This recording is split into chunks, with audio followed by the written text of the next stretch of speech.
Մենք հիմա դեպքում կսկանավորենք դիմը եւ կուղարկենք քննչական կոմիտեի պաշտոնական մեյլին եւ կփորձենք հետեւողական լինել, տեսնել ինչու է խոչընդոտվում մեր կողմից ներգրավումը, ասեմ, որ հաստացի այն փաստը, որ բերվածները իրենք այս պահին իմ գնահատման բերվածի կարգավիճակ ունեն, այս 6 հոգին, այսինքն ձերբակալված չեն, այդպես սխալ է ասել։ Ըստ էության բերվածները օգտվում են մեղադրելի բոլոր վերաբերելի իրավունքներից, այն որ նրանց ազատ տեղաշարժը այս բան սահմանափակված է, արդեն խոսում է այն մասին, որ նրանք ձերբակալված են հաստատել։ Եթե նրանք իրենց կամքով չեն կարողանում դուրս գալ քննչական մարմնից, խոչընդոտվում է մեր ներգրավումը, այստեղ բնականաբար միտում կա հարգիրներս։ Ում անուններն են ներառված ներգրավելու համար։ Ներգրավելու համար ներառված են, որ մի քիչ խոսափողների իջեցնեք, ընթերցեմ,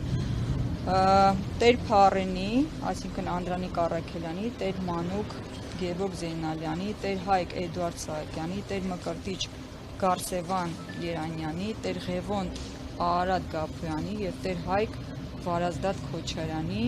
Տեր Համբարձում Գարեգին Դանելյանի շահերի պաշտպանությունը ստանձնելու համար։ Եվ փաստաբան եք։